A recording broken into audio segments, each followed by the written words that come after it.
What's good, YouTube? Welcome back to the channel. Today we are breaking the hiatus to take a quick look at my favorite deck in format, and the deck that I've been rocking hundreds of games with and performing well both IRL and online. Most recent finish 12th out of 288 at the late night. Giratina Lost Zone.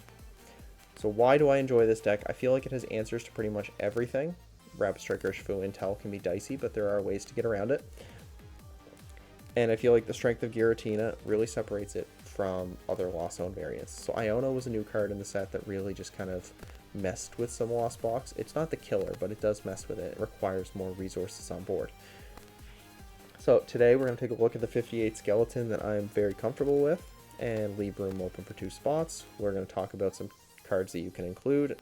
We're going to talk about the matchups, how would you play them, which ones you should be a little wary of, and how to deal with the mirror match. Going 4 Comfey, the 3/3, 2 Sableye because it's your unsung MVP. It's a Tina deck, but it's also like Tina / Sableye deck. So if Lost City ever sees an uptick in play, please consider a third one. Cramorant is a decoy or bait. Manaphy because we're not giving away free prizes. Greninja because concealed cards is nice. And Moonlight Shuriken is bait. We're forcing them to play the Manaphy down. They don't know if we're going to have it. We're going to make them respect it. Spiritomb deals with Lumineon and Genesect. I expect Mew to be prevalent. I expect Lugia to see a very nice upswing in the matchup, and it squeaks by percentage points. It just feels like it helps that matchup in the mid game. So when we're about to hit them with the Roxanne, the Spiritomb makes it a little harder for them to claw out of it.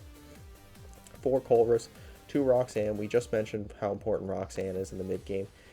As Giratina is our best opener, Abyss Seeking is by far the best attack in the deck because it pushes us to the Lost Zone count as quickly as we need it to be. Our magic number in this deck is 10. It's not 4 or 7, it's 10. 10 is where the deck really does the things it wants to do. Roxanne helps us punish them after we've given up 2 prizes and they've taken their second KO and pushed themselves into 3 or the 4 prizes taken range. 1 boss. I'm back and forth between 2 and 1, so I have 1 for now. 1 Thornton. This card is phenomenal because there are games we want to use all 3 Giratina, but we don't want to bench all 3 Giratina. And then sometimes they strategically will target a Pokemon, Manaphy or Spiritomb. I don't want to have to shuffle it into the deck with a Super Rod or play my supporter Clara for turn just to get it back. Sometimes I can turn an existing Pokemon into a Giratina, into a V-Star, or into a Spiritomb, you know. It's just very, very annoying. 4 gates, 4 VIPs, understandable. Switch carts, escape ropes, pretty standard stuff. 3 super rods. I usually Lost Zone 1, and some games I want more Pokemon than I do energy. Other games I want more energy than I do Pokemon. The flexibility of going between them rather than just being committed to the recycler and a rod. Much, much better. Makes your testing a little better. We don't use concealed cards as much as we normally do, and if we are, we're going to be pitching Jet Energy anyway, so we're not as concerned about which energy we're throwing away.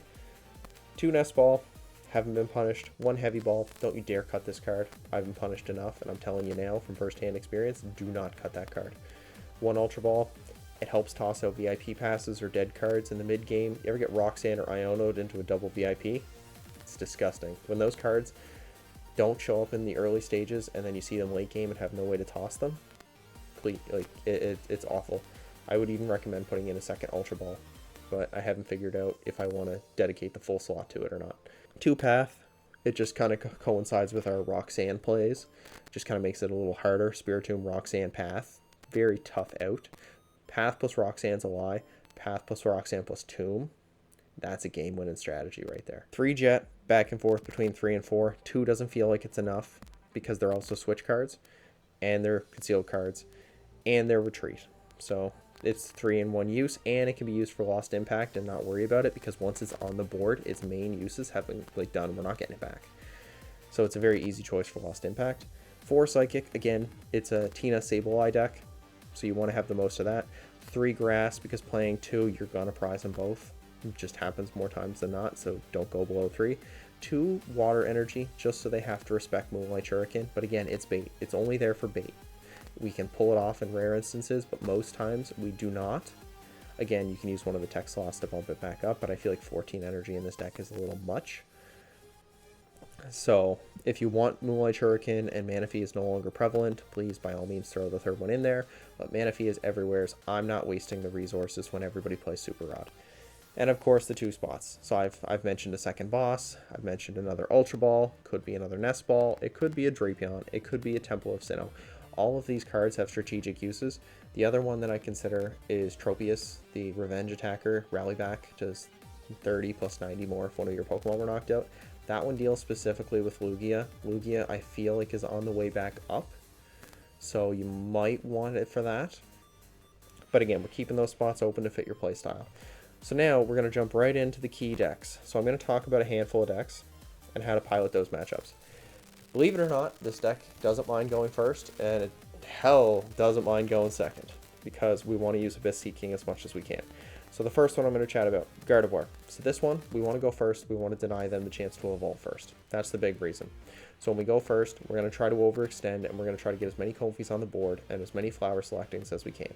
We're racing to that 10 count because it allows us to use Star Requiem, and it allows us to Lost Mine. They're going to play the Cresselia. They're going to try to Moonlight Reverse. We have to kill that. So typically what we're going to do is we're going to triple Comfey, and then if we can, we're going to shred with the Giratina, or we're going to Abyss Seeking. Once we're in the 10 zone, then we'll start declaring attacks. We're not worried about the Crest.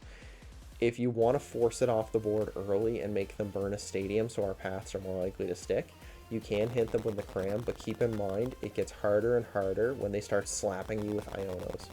So you can deal with the Crest early, or we can deal with it later. But then we're going to deal with the Crest. What we're going to do is we're going to try to put 60 to 80 damage on the Zacian V if they play it. Or we're going to put a handful of damage, anywhere from 40 to 60, on one of the Gardevoirs we feel like are going to come after us. Don't be so eager to jump out on the prize race, because it also makes their is it Reversal Energy? Reversal Energy live, so then they can uptrade with the Shining Arcana Gardevoir. So don't be so eager. Sometimes you just want to Abyss Seeking and get to your 10. Once you're in your 10, then you can start planning, because your deck is going to be thinner, and those Ionos aren't going to hurt as much.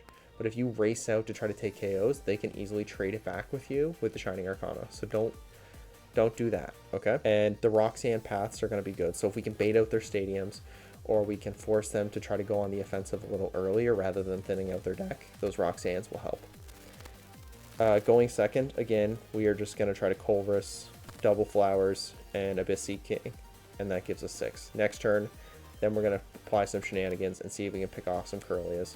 If we pick off the Manaphy, putting 7 on that, 5 on something else, preferably you put it on the Zacian, or you put it on the EX. That way they can't really deal with it, because if they Moonlight Reverse, they're going to take 20 off the EX, right? So that's going to bring it down to 280, and then we can always boss it up and still Lost Impact it and save our Star Requiem. And we can slap the Path to the Peak in and force them to find another EX and force them to have Stadium Bump. So we don't always have to Roxanne them to get them. Iono, you just have to play around that one, though. It's not too bad. So Gardevoir, I do like that one. I don't ever panic when I see that one, unless I brick. Chien-Pao Excalibur. So this is also a stage 2 deck I figure is worth mentioning. The key thing to know about Excalibur is that they are entirely reliant on the Excalibur. Chien-Pao will search the energy, but Path to the Peak shuts that off. But if we Path to the Peak and Roxanne them, and we start strategically taking out their Excaliburs with Lost Mine, because this is where you want it, you want the Lost Mine to deal with those, you break their board. You take away their engine, and then they have to attach one at a time. And then when we're ready, we can Star Requiem away at Chien-Pao, and they're still stuck under Path Lock. They only play 2 stadiums. Most don't play the Vacuum. If they play with a Barrel, that thing needs to get off the board as soon as possible. They don't play Recovery, so you can just go Sableye, 6 on that, and then take your pick. What do you want to put 6 on? 7 on the Barrel, and then the other 5 on another Chien-Pao, and slowly, like, my plan is to take it off. I might even get a Moonlight Shuriken off. If they only put one Excalibur down, that's your only target. That's the only thing you need to do. Once that's off the board, they can't directly respond with, okay. And then the Roxannes get dirtier because they have to have the superior energy retrieval, the Excalibur on board, and a path bump to get the Chien-Pao's ability. So that one's not too bad. I do like that one. But it can be iffy if they're swinging turn 2 of the game. They have like triple Excalibur in play. Fusion Mew. What's to say? Path to the Peak, Spiritomb gets you there. If you hate Mew, make your tech slot a 3rd Path to the Peak. You know, we have 58 cards, 2 cards to flex with. 3 Path to the Peak, Spiritomb, triple Rod. You're forcing them to have a Stadium Bump. You're forcing them to have Boss. You're forcing them to have Elisa Sparkle. Usually they brick a couple turns so we can Abyss Seeking, advance our counts, and then go after them. And then I don't necessarily jump in with Giratina right away. I will Lost Mine, put 30-30 on the Muse, and then I'll prize map accordingly and go VMAX, maybe VMAX, if I can Star Requiem and then Lost Impact. Or I'll go VMAX, Genesect, Meloetta. They don't ever see that one, so I'll take the Meloetta. Sableye when you hit 10. Go 90 on the Meloetta, 30 on a Mew. And then the next turn you plan on doing your big things. So then you Lost Impact that one, and then Star Requiem the last one. So DTE Mew, not even going to waste the time on. Spiritomb and Path. That deck pretty much folds like a house of cards. Who's the next one? Intel Urshifu. That one is ugly. The only time I've ever won that, I've played triple Giratina and almost foregone the Comfeys because they are going to double gunner. You might want a third path to the peak and maybe an Iono if you fear that matchup, and then mess with your Jet Energies for an additional Switch Cart. But typically you want to Abyss Seeking, Colress, Abyss Seeking. If you can knock out something that hasn't evolved yet, that would be great too. Know when to place your Comfeys to help you kind of squeak up above, but you don't leave them for the double gunner. If they go first, you're going to have a bad time. If you go first, I like your chances, but it's not a perfect game plan, so I'm not going to waste too much on that one. Unless you want to start teching in like Luxray and Reversal Energy. What's the next one I'm thinking of? Okay, so Tingloo. This one here, Path to the Peaks are crucial because they're going to shut off your Comfeys early. Giratina is your best lead. You're going to Abyss Seeking. You're going to push it forward. They're going to throw some Ionos at you. That's okay. We're going to really get aggressive. When you make your path bumps, you want to have Comfeys in mind, right? And then you Star Requiem the first one because they're going to have EXP share ready to set up the second one. They don't get the energy off of a Star Requiem, so then they're forced to manually set up or slow down a turn. The only way Tingloo gets you is if you brick. So you just take your time with it. You really run those Giratinas, save your Switch Carts. If you have to advance a Comfey, use a Nest Ball to get it out, or use a VIP Pass to get it out.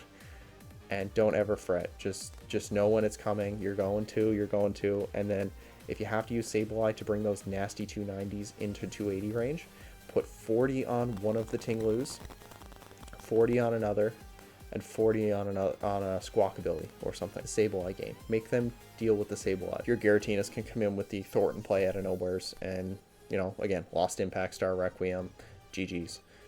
They're usually out of momentum after you take two Tingloos, so nice. Careful of your Grass Energy. That's the other one. Because you know you're going to have plenty for your Psychic. Your Grass Energy you have to be very careful with. Who's the next one? Okay, so we covered Giratina. Oh, the mirror match. Okay, so this one is a fun one. So you want to decide whether you want to go first or second here. I personally am in the camp of going second. Why? Because as I've been touting for the past 10 minutes or so, Giratina wants to get to the 10. We don't give a shit about the 4 or the 7. We want the 10 in our zone. So we're going to give up a couple early prizes. It's where the Roxanne and Paths are going to stick them at the end. So if we're playing the Tina and the Mirror, they're going to probably focus more so on the Moonlight Shuriken. They're going to try to make up those prizes there. So if you want to go first and deny them of that, you think it'll slow them down, by all means. I find myself getting donked in the Mirror if I go first, so I'll go second, and I'll be like, you know what, here's triple Comfey, Colress, Abyss Seeking, and then I'll drop the Manaphy down because I don't want them taking Moonlight Shuriken off me, because they will have 7 on their second turn. Then the next turn, couple Comfeys, Colress, and then I don't actually lead in with a Giratina. I want them to burn their boss. I want them to have one less out early, and I will try to play the Sableye game, and I will go 7 and 5, and then see what prizes I can take from the Sableye.